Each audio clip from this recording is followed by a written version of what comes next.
नमस्कार, मैं जेके जोशी हूँ। मैं बेसिकली एक टीचर एजुकेटर रहा हूँ और पिछले 40 वर्षों से मैं टीचर एजुकेशन से संबंधित कार्य को कर रहा हूँ। मेरे इस अनुभव ने और इस बीच जो मैं कुछ पढ़ पाया उससे मुझको आज के दिन जो एक समस्या ये लोग उठा रहे हैं और जो जायज़ भी है वो ये कि प्राथमिक स्तर के विद्यार्थी न तो ढंग से लिख पा रहे हैं न पढ़ पा रहे हैं। कहा यह जा रहा है कि जो रिपोर्ट्स आ रही हैं, कक्षा 5 के अधिकांश विद्यार्थी कक्षा 2 की पुस्तकें भी नहीं पढ़ पा रहे हैं, वो एक वाक्य भी सीधा नहीं लिख पा रहे हैं। ये चिंता का विषय है।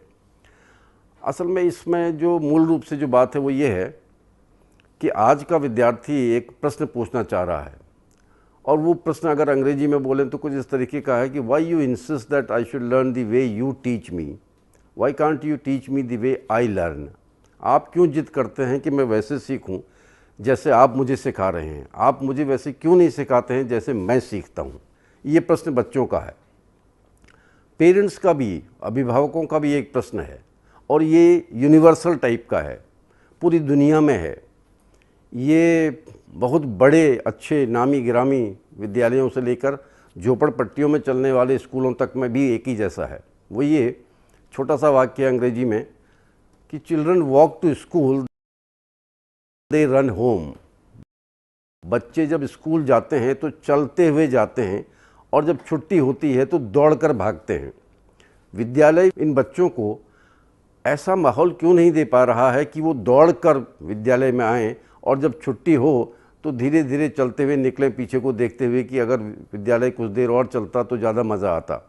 ये दो बुनियादी बातें हैं। इस संदर्भ में जो विचारणीय बात है वो ये है कि कहीं न कहीं कुछ न कुछ गलती हमसे लगातार होती आई है।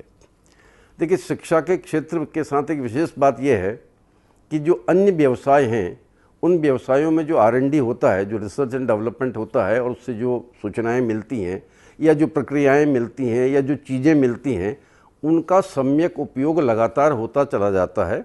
उन्होंने ऐसी व्यवस्था बना रखी है कि नई चीज़ें, नई बातें प्रैक्टिशनर्स के सामने रखी जाएं। आप मेडिकल का एग्जाम्पल देख लीजिए।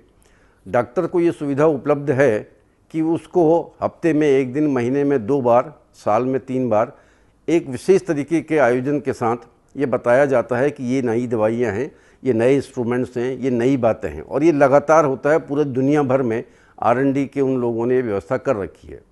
इसी प्रकार से आर्किटेक्ट के फील्ड में आप देख लीजिए, इंजीनियरिंग के फील्ड में देख लीजिए कि वहाँ पिछले कुछ दशकों में जो प्रगति हुई है वो R&D का नतीजा है। R&D हमारे यहाँ भी हुआ, हालांकि उतना नहीं हुआ जितना होना चाहिए था, और विशेष रूप से जो हुआ भी वो हमने नहीं किया, वो किसी और वजह से दूसरे व्यवसाय के लोगों ने किया। तो इधर एक जो ज़बरदस्त इन्फॉर्मेशंस आ रही हैं और जो बड़ी उपयोगी हैं वो न्यूरो साइंसेस के फील्ड से आ रही हैं। न्यूरो साइंस के लोगों ने जो जानकारियाँ इकट्ठा की वो उन्होंने हमारे लिए नहीं की, वो ब्रेन को समझने की कोशिश कर रहे थे और उन्होंने 2 प्रकार की, अगर हम बात ऐसी कर सकें कि 2 प्रकार की मशीनें बना दी। एक ग्रुप मशीनों का वो है कंप्यूटर एडेड, जो ब्रेन के स्ट्रक्चर को समझता है, और दूसरे वो जो ब्रेन की फंक्शनिंग को समझते हैं। उनके आधार पर जो सूचनाएं प्राप्त हुई हैं उसको अगर मैं बोलूं तो इस तरीके से कि implications of the findings of neuro science in the field of teaching and learning. ये 2000 के बाद और 2005 के बाद तो कई इस किस्म की किताबें आई हैं। और इंसिडेंटली हम बात करें तो जिस एक ज़माने में जब हम फिलोसॉफी ऑफ एजुकेशन कह रहे थे, फिर साइकोलॉजी ऑफ एजुकेशन कह रहे थे, फिर सोशियोलॉजी ऑफ एजुकेशन कह रहे थे, उन्होंने टीचिंग और लर्निंग को अपने तरीके से समझने की कोशिश की। आज के दौर में, आज के दिन हम एक दूसरी दिशा की ओर को, जो संभवतः अधिक प्रभावशाली है, हम now we are talking about biology of learning, because learning happens here in human brain and definitely it is a biological process. तो उस संदर्भ में जो बातें हुई हैं वो मैं थोड़ा सा शेयर करूंगा आपसे। कि पहली बात तो ये हुई है कि जो स्पोकन लैंग्वेज का मामला है, स्पीकिंग का मामला है, स्पीकिंग एक नेचुरल प्रोसेस है। बच्चा बोलता है, उसको बोलना सीखने जैसी कोई चीज़ नहीं है, वो बिल्कुल वैसा ही है जैसा चलना होता है। We do not learn to walk, we mature to walk. बिल्कुल इसी तरीके से हम ये कह सकते हैं कि बच्चा बोलना प्रारंभ करता है, बस बशर्ते उसको जो चीज़ बोली जानी है वो सुनाई पड़े। Ты вообще понимаешь, нет? Что ты творишь со старой женщиной? उसको लोग बोलते हुए दिखाई पड़े, बस इतनी सी बात है। यदि वो नॉर्मल बच्चा है, उसके सेंस ऑर्गन्स ठीक ठाक हैं, तो वो अगर लोगों को बोलता हुआ देखेगा, लोगों को सुनेगा, तो वो भी उसको बोलना शुरू कर देगा और 2-2.5 साल में बच्चा बोल लेगा। यूनेस्को की एक रिपोर्ट आई थी कुछ साल पहले, वो ये कह रहे थे कि इस दुनिया में जो हम संवाद करते हैं एक दूसरे के साथ, विभिन्न मानव समूह, हम इस प्रकार करते हैं कि कम से कम 6500 लैंग्वेजेस या डायलेक्ट्स हम कह दें हैं दुनिया में, जिनके का उपयोग करके हम एक दूसरे के साथ संवाद स्थापित करते हैं। और दूसरी बात ये न्यूरोसाइंस के फील्ड से आई है कि इस प्लैनेट अर्थ में कहीं भी पैदा होने वाला बच्चा इन 6000 भाषाओं को बोल सकता है, एक भाषा को, 2 भाषा को, और हो सकता है 3 को भी। This special person who speaks 5 languages and is only 7 years old, I was quite impressed. So let's give her a little test. Good morning, Yuki. Good morning. How are you? Fine. Fine. Okay. So where are we now? Are we in Japan? No, we are in Spain. In Spain. And do you like Spain? Yes. Okay. じゃあちょっと日本語とOK。OK。スペインが好きなんて、でもそうどうしてスペインが好きでしょ？だって、私が住んでるところでママとパパがいて、お家があるから。スペインの食べ物とか、そうパエリアとかすごい、大好き。うん。じゃあ次、ドイツ語も話すでしょ？まあちょっとね。ちょっとじゃあ शर्त केवल यह है कि उसको live human interaction चाहिए। यूँ समझिए कि यदि आज एक बच्चा यहाँ पैदा होता है नोएडा में और हम एयरलिफ्ट करके उसको चाइना पहुँचा दें, तो वो 2.5 साल 3 साल में चाइनीज़ बोलेगा। वो ये कहीं नहीं कहने जा रहा है कि मुझे खबर लगी है कि मैं नोएडा में पैदा हुआ था, वहाँ हिंदी बोली जाती थी। वो जो सुनेगा वो बोलेगा। ये बात आई स्पोकन लैंग्वेज की, इसलिए कि human brain is hard wired for speaking. There are specific areas in the brain which specialize in this activity. और over the period of time ये जो स्पीकिंग है, जो बोलना है, it has become a survival skill. Whereas दूसरी ओर आप देखें कि जो रीडिंग और राइटिंग है वो सर्वाइवल स्किल नहीं बन पाया। वास्तव में बात यह है कि जो इवोल्यूशन का है, हमारा ह्यूमन इवोल्यूशन है, उसमें रीडिंग और राइटिंग बहुत नई बात है, 10-12 हज़ार साल पुरानी है, इससे पहले की नहीं है। तो इन 10-12 हज़ार सालों में ऐसा कुछ नहीं हुआ है कि जो लिखना और पढ़ना है ये हमारे जीन्स में इनकॉर्पोरेट हो गया हो, ऐसा नहीं है। As a matter of fact हमारे ब्रेन में ऐसा कोई विशेष बात नहीं है जिसके आधार पर ही हम लिखना और पढ़ना शुरू कर सकें। वो हमको सीखना पड़ता है। अगर प्रश्न ये पूछा जाए is reading a natural ability, तो उत्तर आता है no, really no, it is not a natural ability, it has to be acquired. अब यहाँ पर से संघर्ष शुरू होता है बच्चे का। इन लोगों का मानना यह है कि जब हम एक बच्चे से पढ़ने को कहते हैं, लिखने को कहते हैं, तो ये उसके लिए बहुत डिफ़िकल्ट काम होता है। क्यों? क्योंकि उसके लिए हमारे पास सहज रूप से कोई मस्तिष्क में कोई व्यवस्था बनी हुई नहीं है। अब क्या किया जाना चाहिए था? क्या ये जाना चाहिए था कि ये जो so far as speaking is concerned, इसके बारे में इंफॉर्मेशन ये आई है कि अगर किसी भाषा को आप बोलना चाहते हैं तो उसका एक्सपोजर जितनी जल्दी हो सके उतनी जल्दी किया जाना चाहिए। मतलब क्या है कि जन्म के तुरंत बाद से जितनी जल्दी हो सके बच्चे को उस भाषा को सुनने, उसको बोलने वाले लोगों को देखने के अवसर प्राप्त हों। ये लोग अपनी लैंग्वेज में इन बातों को विंडोज़ ऑफ अपॉर्चुनिटी कहते हैं। ये जो बोलने वाली अपॉर्चुनिटी है, विंडो है, ये 11-12 साल में बंद हो जाती है। अब इसका मतलब ये तो नहीं है कि 11-12 साल के बाद हम किसी दूसरी भाषा को नहीं सीख सकते हैं, लेकिन उसमें कठिनाई आएगी। वो काम कुछ कॉम्प्लेक्स हो जाएगा, डिफ़िकल्ट हो जाएगा। अगर हमने ये काम 2.5 साल से कर दिया होता तो वो सहज रूप से उसको कर लेता। तो तात्पर्य ये है कि स्कूलिंग के साथ रेयरिंग अप को भी जोड़ना पड़ेगा। इन दोनों को अलग अलग कंपार्टमेंट्स में हम नहीं कर सकते हैं। हमको पेरेंट्स को ये बताना पड़ेगा कि यदि आप अपने बच्चे को एक या एक से अधिक भाषा बोलना सिखाना चाहते हैं, दिखाना चाहते हैं, तो इसके लिए आपको वातावरण प्रारंभ से ही सृजित करना होगा जितनी जल्दी हो सके। और इस जल्दी करने की प्रक्रिया में कम से कम इतनी बात तो तय है कि ये 5-6 साल 7-8 साल जितनी देर आप करेंगे उतना ही वो मामला कठिन होता चला जाएगा। 12 साल की उम्र में ये कहते हैं कि उसके बाद बहुत कठिन हो जाता है, तब जबकि हमारे पास उसका कोई एक्सपोजर पहले नहीं हुआ है। अब यहाँ पर जो मातृभाषा वाला कंसेप्ट है वो हमारा एक तरीके से इमोशनल स्लोगन टाइप का है। मातृभाषा वही है जो माँ बोलती है नेचुरली, इसीलिए शब्द का इस्तेमाल भी हुआ। अगर हम ऐसा कुछ समझ सकें कि माँ नहीं बोल रही है, कोई दूसरा बोल रहा है और बच्चे की उम्र 1.5 साल 2 साल 2.5 साल की है, तो वो जो दूसरी भाषा बोली जा रही होगी बच्चा उसको भी पकड़ लेगा। कितनी भाषाओं को बच्चा पकड़ सकता है? 2 में तो कोई शंका है ही नहीं, 3 भी बोल सकता है। अगर ऐसा वातावरण दिया जाए कि वो 3 भाषाओं को एक ही साथ सुन रहा हो, तो हमको पहले ऐसा लग रहा था कि ऐसा करने से जो हमारी मातृभाषा है उसको सीखने के, उसमें बोलने की एबिलिटी कम हो जाएगी। ऐसा नहीं है। रिसर्च वर्क ने ये बताया है कि नॉन नेटिव टंग को जब बोला जाता है तो नेटिव टंग के बोलने में सुविधा हो जाती है। आप देखें कि जो बाइलिंगुअल हम लोग होते हैं, हम जब 2 या 3 भाषाओं के शब्दों को इस्तेमाल करते हैं तो हमारे बोलने की जो क्षमता होती है, संवाद करने की जो योग्यता होती है वो विकसित हो जाती है। न केवल विकसित हो जाती है, वो सहज, सरल और सुगम भी हो जाती है। ये बात तो आई स्पीकिंग की। अब रीडिंग के मामले में पहली बात तो ये है कि रीडिंग एक नेचुरल एबिलिटी नहीं है, it is to be acquired. अब ये बच्चा इस रीडिंग को करेगा कैसे? तो इस बारे में जो बात आई है वो ऐसी है कि ये जो 6500 डायलेक्ट्स हमारे पास हैं, इनकी जो मूल ध्वनियाँ हैं, हर भाषा की ध्वनि का एक अल्फ़ाबेट्स होते हैं, उनसे एक ध्वनि निकलती है। तो दुनिया की इन तमाम भाषाओं को जब देखा गया तो पता चला कि केवल 90 ध्वनियाँ ही हैं जिनसे ये विभिन्न भाषाएं बोली जा रही हैं।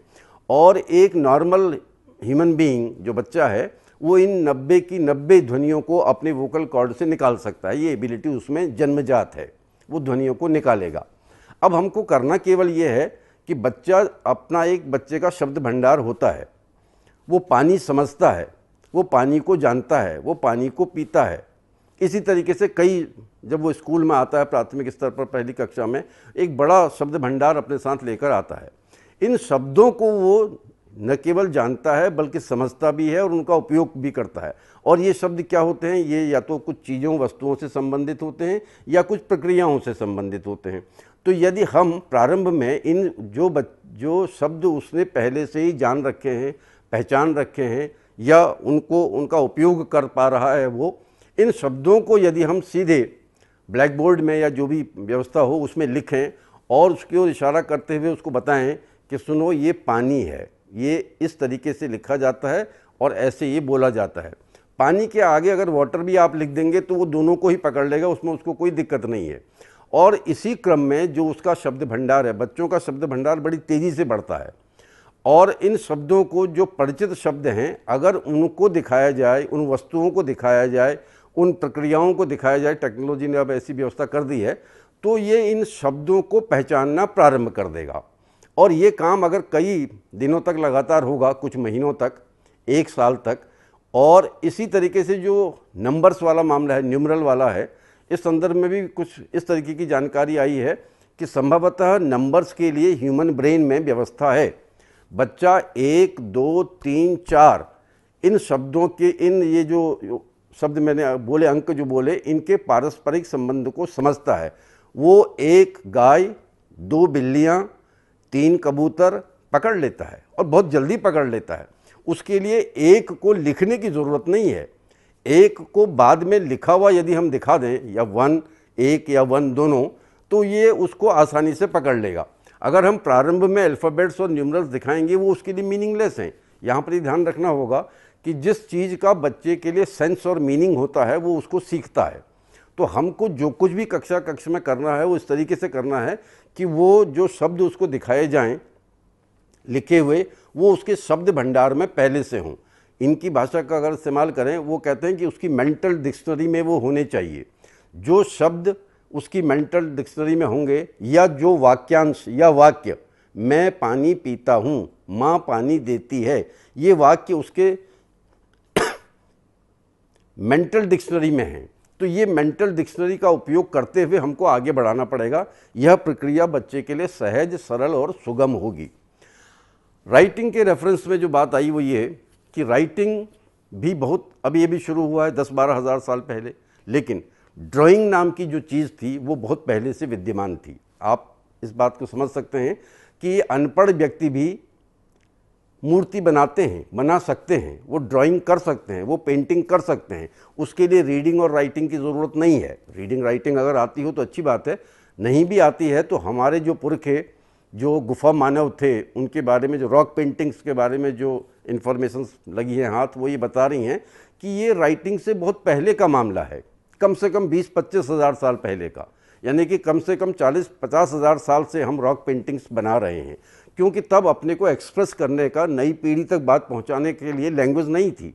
रिटन लैंग्वेज या स्पीकिंग भी बहुत बाद में आई है। स्पोकन लैंग्वेज भी हालांकि वो काफ़ी पुरानी है, लेकिन वो भी ऐसा नहीं था कि प्रारंभ से ही थी, बस वो पुरानी है इसके मुकाबले जो रीडिंग और राइटिंग है। मतलब ये बना कि स्पीकिंग तो सर्वाइवल स्किल के रूप में इमर्ज हो चुका है, रीडिंग और राइटिंग अभी तक नहीं हुए हैं। कारण केवल ये है कि वो इतने पुराने अभी नहीं हुए हैं कि वो हमारे जीन्स के कोडेड स्ट्रक्चर्स में आ सकें। जीन्स के में अभी ऐसा कोई बदलाव नहीं आ पाया है, न आ सकता है जो 10-12 हज़ार साल में हमको यहाँ वो इनकॉर्पोरेट हो जाए। तो अब इसके लिए ड्रॉ करने के लिए क्या करना चाहिए? बच्चा टू ड्रॉ कर सकता है, यदि उसको पेंसिल और कागज़ उपलब्ध करा दिया जाए तो वो कागज़ में पेंसिल से कुछ कर सकता है। हम ड्राइंग का मतलब यहाँ पर किसी चित्र को बनाने की बात नहीं कर रहे हैं, हम पेंसिल चलाने की बात कर रहे हैं। अगर ये काम बच्चा 1, 1.5, 2, 2.5 साल में प्रारंभ कर देता है तो प्रारंभ में उसको केवल टू ड्रॉ के अवसर दिए जाएं। ये याद रखा जाए कि from speaking we go to reading, from drawing we go to writing. अगर हम ऐसा कर सकते होते या हमने ऐसे अवसर उपलब्ध कराए होते तो बच्चे को रीडिंग में भी और राइटिंग में भी सुविधा हो जाती। इस संदर्भ में देखिए कि क्या है, ये जो हमारे सेंस ऑर्गन्स हैं इनके एक्सपोजर की जब बात आती है तो जो विंडोज़ ऑफ अपॉर्चुनिटीज़ की बात इन्होंने की थी, हम 2 विंडोज़ की बात करें। एक वो जो स्पोकन लैंग्वेज के लिए बनी हुई है, जो मैंने आपसे बताया कि 11-12 साल में टेम्पर ऑफ हो जाती है, तो उससे पहले दूसरी या 3 भाषाओं को, 2-3 भाषाओं को बोलना सीखना आसान रहेगा। वो बाद में भी किया जा सकता है, बाद में वो कठिन हो जाएगा। ये जो आँख और कान का जो हमारा मामला है वो कुछ इस तरीके का है। इन लोगों का कहना ये है कि यदि किसी ऐसी एक हम अगर कृत्रिम स्थिति को सोच सकें जिसमें बच्चा 2 साल तक किसी भी चीज़ को देख न सके, यानी कि विजुअल एक्सपोजर हम बिल्कुल अगर बंद कर दें, तो इनका मानना यह है कि ये बच्चा बाद में नॉर्मल होते हुए भी कभी भी कुछ नहीं देख पाएगा। He will be blind for ever. ये बड़ी खतरनाक बात है। इसका उल्टा अगर हम करें कि 2 साल तक यदि बच्चे को विजुअल एक्सपोजर मैक्सिमम कर दिया जाए, जितना अधिक चीज़ें देख सके, वो जंगल देख सके, समुद्र देख सके, आसमान तो देखने के लिए नेचर ने बना ही रखा है, तमाम चीज़ों को देख सके और इसी तरीके से सुन सके और इसी प्रक्रिया में आगे वो उनको छू सके, पकड़ सके, चख सके जहाँ अवसर मिलता हो, यानी कि maximum exposure of the sense organs यदि 5 साल तक कर दिया जाएगा तो जो बोलना और लिखना और पढ़ना है टू ड्रॉ का इस्तेमाल करके, इस बात को याद रखते हुए कि ये देखिए इस संदर्भ में जो इन्होंने बात पता लगाई है वो ये है कि दुनिया में कभी भी कोई संस्कृति सभ्यता ऐसी नहीं रही है, चाहे वो आज विद्यमान हो या न हो। इतिहास हमको बताता है कि आज के दिन की जो संस्कृति सभ्यता है और जो पुरानी 10,000 साल पहले की जो संस्कृत सभ्यताएं थी उनमें कुछ चीज़ें कॉमन थीं। उनका अपना संगीत था, म्यूज़िक, उनका अपना आर्ट था, आर्ट्स के अंदर विजुअल आर्ट्स में ये सब चीज़ें आती हैं संगीत के बाद। अब देखिए उनका अपना नृत्य था, डांस। तो ये जो music, dance, drama, arts, specially visual arts, ये हर संस्कृति सभ्यता में है। एक तरीके से ये यूनिवर्सल है। कहीं ना कहीं ऐसा लगता है कि they are the base of the human experience. वो मानवीय जो हमारे अनुभव हैं उसके मूल में कहीं पर हैं और इससे ये कुछ अंदाज़ा लगाने की कोशिश की जा सकती है कि ये कहीं ना कहीं हमारे सर्वाइवल से जुड़े हुए हैं। तो हमसे एक जो बड़ी गलती हुई वो ये हुई कि हमने नृत्य को, संगीत को, विजुअल आर्ट्स को शिक्षा का माध्यम न बनाकर उनको विषय बना दिया, सब्जेक्ट बना दिया, और सब्जेक्ट भी ऑप्शनल बना दिया। तो हुआ क्या कि बच्चे के अंदर जो नेचुरल एक एबिलिटी थी, वो एबिलिटी का उपयोग हम नहीं कर पाए। अगर हमने संगीत के माध्यम से, नृत्य के माध्यम से, ड्रामा के माध्यम से शिक्षा प्रदान की होती अधिकतर, तो बच्चे को उसमें सुविधा होती। देखिए, हमारा काम चीज़ों को सरल बनाना है। एक दिक्कत ये है कि making things easier is a difficult task. चीज़ों को सरल बनाना कठिन काम होता है। और फिर इसमें कई बातें इस तरीके की आती हैं कि जो ये रिसर्च फाइंडिंग्स होती हैं, इनको इम्प्लीमेंट करने में जो देरी होती है। इन्फॉर्मेशन हमारे पास आ गई, ज्ञान प्राप्त हो गया, वो किताबों में बंद होकर रह गया, वो पुस्तकालयों में बंद हो गया। हमने वो जो एजुकेशनल प्रैक्टिशनर है, जो प्राथमिक शिक्षा को पढ़ा रहा है, देख रहा है, वहाँ काम कर रहा है, उस तक ये बातें बताई ही नहीं। बड़ी सीधी सी बात ये थी कि यदि कॉग्निटिव फंक्शनिंग को इन्हांस करना है तो हमको कुछ चीज़ों की आवश्यकता थी कि एक मॉर्निंग आवर्स में प्रोटीन रिच डाइट उसको मिले, पर्याप्त मात्रा में ग्लूकोज उपलब्ध रहे, प्लेंटी ऑफ वाटर लगातार उसको मिलता रहे, तो ये कॉग्निटिव फंक्शनिंग के लिए बेटर होगा। यदि संगीत सुनने का अवसर उसको मिले, या करने का, बनाने का अवसर उसको मिले, डांस का उसको अवसर मिले, फिजिकल एक्सरसाइजेस हों, तो ये ब्रेन की फंक्शनिंग को इन्हांस करती हैं। हमको इन सब का सम्यक उपयोग करते हुए कुछ इस प्रकार की बातें करने की आवश्यकता है कि इन बातों को सरल तरीके से इन पेरेंट्स तक और टीचर्स तक इसको पहुंचाया जाए, और बच्चों के लिए ऐसी सुविधाएं उपलब्ध कराई जाएं कि वो एक नैसर्गिक वातावरण में, जैसा पिछले दिनों से जब NCF 2005 आया था कि जॉयफुल लर्निंग का कंसेप्ट बना, विद्यालय बने आनंदालय, इस तरीके की बातें हुई थी। Are we in the right path? Yeah. Does your map tell you that? Yeah, the map told me. What did the map say? It says, being in the right bridge. It says, being right in the right bridge you walk. Come on, Mama, now walk. Okay. Go walk on my footprints. On your footprints? Yes, I'll do that. But just don't walk on your footprints. Others do get lost and I'm getting lost. Okay. And then I have to follow your footprints, and you have to follow my footprints. Then we'll all be back together. हमको वास्तव में ऐसा कुछ करना पड़ेगा कि ये विद्यालय आनंदालय का रूप ले सके, और बच्चे तब ये कह सकें कि हमको विद्यालय अच्छा लगता है। 1, 2, 3, 4, 5, 6, 7, 8.